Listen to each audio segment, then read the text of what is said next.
Olá, gente! Tudo bem? Como prometido para vocês, vim falar hoje da seleção da Copa de 1970. Para mim, que comecei a entender futebol como gente a partir dali de 68 para cá, né? Vocês sabem, né? João Saldanha é a maior fera de todo, o maior técnico de todos os tempos, indiscutivelmente. Não adianta. João Alves Jobim Saldanha. Me orgulho de ser afilhado dele no jornalismo e na parte pessoal. Um jornalista que me ensinou muitas coisas.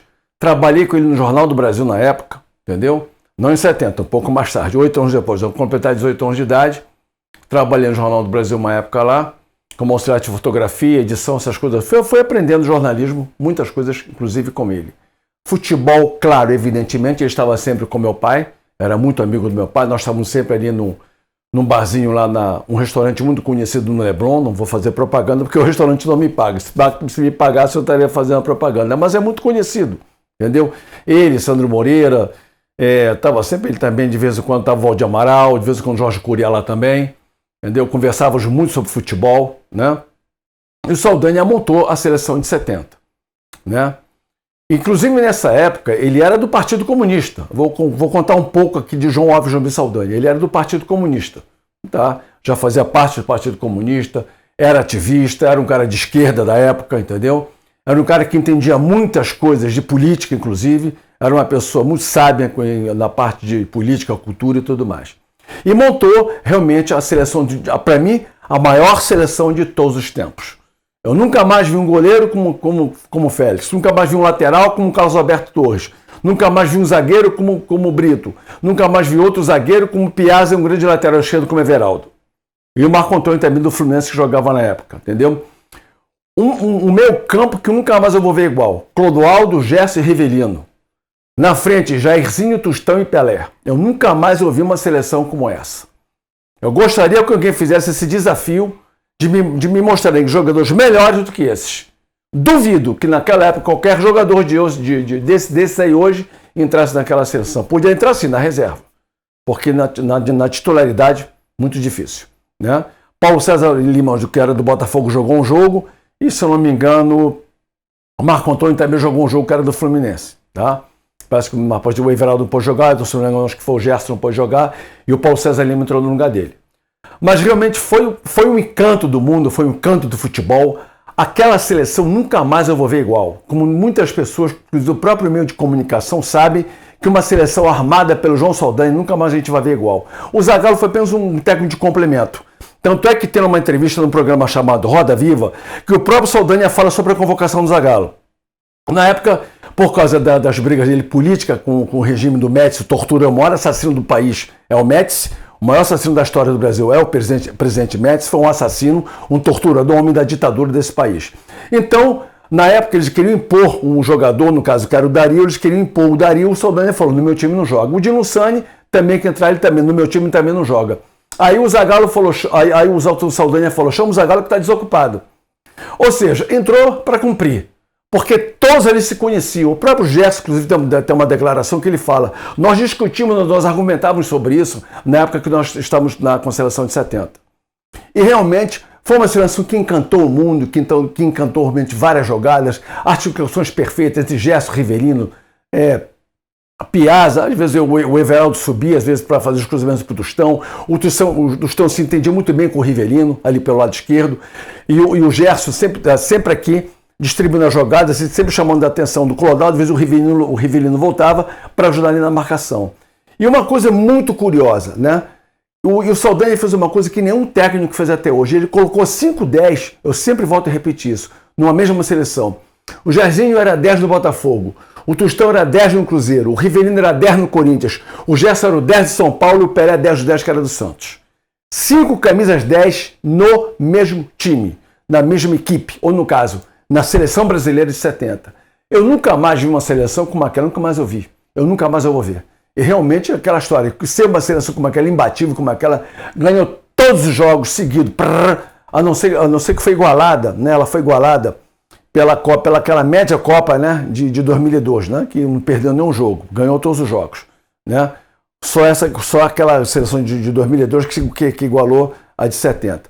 Mas claro que não dá para comparar com a de 70, porque a de 70 foi muito mais superior. Jogos muito mais difíceis, com seleções muito mais bem articuladas, muito mais bem entrosadas, né, do que aquele monte de... Desculpa, mas qual é a tradição que uma Coreia tem? Não tem. Como o Uruguai tinha, Peru. Olha só que o Brasil pegou, Romênia, Peru, Uruguai. Seleções que tinham tradição, Tchecoslováquia tinha tradição na Europa. Seleções tradicionais, entendeu? Itália, que era a grande força do futebol europeu na época. Entendeu? Quer dizer, o Brasil pegou jogos difíceis, sim. Pegou o Uruguai, Peru daqui, que era futebol força na época. Futebol bem entrosado, bem jogado. Então, realmente, o Brasil teve momentos assim com aquela seleção que realmente, infelizmente, não era aquela coisa, né? Mas aquela história. Eram seleções frequentemente chamadas e convocadas para disputar torneios internacionais. E o Brasil, nessa época, com um time médio, ligeiro, mas é aquela história. A sorte que tinha craques. Félix, melhor goleiro de todos os tempos na época, nos anos 70. Foi da Portuguesa e depois foi para o Fluminense. Fechava o gol no Fluminense, como ele nunca mais teve. Carlos Alberto Torres, o maior lateral de todos os tempos, direito, daquela época ali. Ninguém passava por ele, chamado Capito, capitão da seleção. Ele era o capitão da seleção. Fantástico. Brito, o senhor zagueiro do Flamengo, que depois foi pro Botafogo. Não passava nada, nem pensamento. O cara entrava para disputar, quebrar mesmo. Ele era bom, entendeu? Piazza, o clássico. Ninguém passava por ele. Sempre acompanhando o momento da bola, o tempo da bola, movimentando com a bola para dar para o meio de campo lançar para o ataque. Clássico. E o Everaldo, um senhor lateral esquerdo, que também tinha um substituto à altura, que era o Marco Antônio, que era do Fluminense. No meu campo, gente, pelo amor de Deus, Clodoaldo, grande Clodô, que o pessoal chamava de Corró. Clodoaldo, Gerson, então nem se fala, Riverino, cracaço de bola. Na frente, Jairzinho, meu Deus do céu, furacão da Copa, como jogava muito no Botafogo, Jairzinho, Tostão no Cruzeiro e Pelé dos Santos. Gente, era craque que você via, eram jogadores maravilhosos, entendeu? Que sabiam articular a jogada, sabiam a hora do cara avançar, vinha, pá. Aquele gol que o Gerson lançou pro Jairzinho, deu aquele toque, a bola, um lançamento que o Jairzinho vai, o goleiro da Tchecoslováquia, sai que nem um louco pra cima, ele dá um toquinho, dá um balãozinho, o goleiro mata a bola no peito, chapeia pra dentro do gol, golaço, mas golaço, nunca mais eu vou ver igual, nunca mais eu vi igual. E realmente aquela história, você vê seleções assim, hoje em dia tá muito difícil, era um futebol arte realmente, era aquele futebol de classe que você podia contar com os 11 jogadores jogando literalmente para a equipe. Quer dizer, jogava para o time, ninguém jogava ali para aparecer. Nós sabíamos que estávamos lá de fora que era craque, todos eram craques de bola. Inclusive, num comentário que o João Saldanha fez, porque ele não foi como técnico, mas foi como comentarista, o Saldanha disse, eu armei esse meio de campo, eu fiz esse meio de campo, e era verdade. Eu fiz o Gerson saber lançar, o Gerson fazia, canhota, lança mais, vai com 40 metros, lançamento de 30. Assim que você trabalha um jogador. Ele dizia, você tem condição, você pode, você é capaz. E o Gerson fumava. O Gerson era fumante. Você sabia onde dizer, vou falar a verdade, já se fumava. Como o Éder também fumava, depois eu vou falar da seleção de 82. Amanhã eu volto falando da seleção de 1982, que foi outra seleçãozaça para mim, depois dessa da de 70. Então, eu estou focando aqui. O Gerson fumava, aí o João falou para ele, cara, diminui esse cigarro e passa a jogar mais. E deu certo. E foi o que aconteceu. O Gerson parou um pouco de fumar, diminuiu o cigarro dele e começou a ter mais preparo físico. É verdade ou não é, canhota? Confessa que você sabe disso. Tá? Vamos falar a verdade. Então, aquela história. O Saldanha, ele batia nessa tecla o tempo todo. Você sabe lançar, sabe fazer isso. Resultado, eram perfeitos os lançamentos do Gerson. Desde a época do Botafogo, Fluminense, o Gerson sabia lançar perfeitamente. E quando ele estava no São Paulo, ele já estava no auge, já estava no final de carreira. Até que ele parou, ele resolveu parar depois do futebol. Aí ele falou, não, foi minha última Copa. E realmente um dos maiores jogadores da seleção de 70 foi o Gerson. Indiscutivelmente, não dá nem para discutir isso daí, pelo amor de Deus, por favor. Claro que Tostão, Pelé e Jairzinho articulavam jogadas maravilhosas, era um espetáculo. Falar de um só fica difícil, tá vendo? Porque é um todo, é uma equipe inteira. Você tem desde o goleiro ao ponteiro esquerdo, no caso, que era o Tostão que fazia um falso ponta, porque na verdade o ponta era o Rivelino, mas também o Rivelino não era meio de campo. para fazer jogadas, para articular jogadas ali. Então, realmente, quer dizer, você via que tinha um entrosamento entre os 11 jogadores, desde o goleiro até o Tostão, desde o Félix até o Tostão. Então, realmente, quer dizer, era difícil você falar, mas o cara não joga, o cara não joga tal, joga tal. Gente, eram 11 jogadores jogando para um país inteiro, que vivia um regime duro de ditadura na época chamado Brasil. Um país que realmente, que inclusive, muita gente, desculpa a expressão, muita gente canalha contribuiu com essa época da ditadura. Inclusive hoje nós temos um presidente que contribuiu também. Era jovem, mas gostava de tortura, defendia o general Ustra, mas eu não quero falar disso agora. Torturadores tomavam conta naquela época, inclusive dentro do futebol. Dentro do futebol. Tá? Inclusive tem um vídeo que o próprio João Saldanha fala, um cara chamado Bonetti, bateu no ombro dele, nesse ombro aqui, e falou, o general sabe tudo você. Porra, ele falou, porra, o cara é da CNI, porra, minha vida é um livro aberto, nunca tive mistério nenhum. E é realmente aquela história. A seleção daquela época vivia 1000 pressões, fora e dentro de campo. Porque aquela história, tinha sempre um militarzinho, para dizer, tu não vai jogar, sei o quê. Mas é aquela história. O Saldanha falava, eu gosto dos marginais. E os marginais deram um show de bola. Porque se fosse convocar aquela seleçãozinha que muita gente queria, o Brasil não passava da primeira fase. O Brito era cachaceiro, beleza. O Piazza era viciado em jogo, beleza. O Carlos Alberto, porra, era mulherengo, beleza. Tranquilamente, entendeu? Sem problema nenhum. O Everaldo gostava de uma caninha também da roça, maravilha. O Gerson fumava, entendeu? Gostava de uma sinuca. Eu não era canhota, ele sabe disso.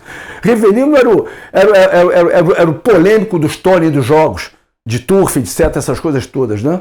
Quer dizer, os marginais. O Tostão gostava lá, Mineirinho, come quieto, aquelas coisas todas. O Pelé era um fanfarrão. Naquela época, o Pelé estava sem um tostão, estava dando cambalhota para arrumar dinheiro, não tinha problema de miopia. Inclusive, diz que o Pelé tinha problema de miopia. Mentira.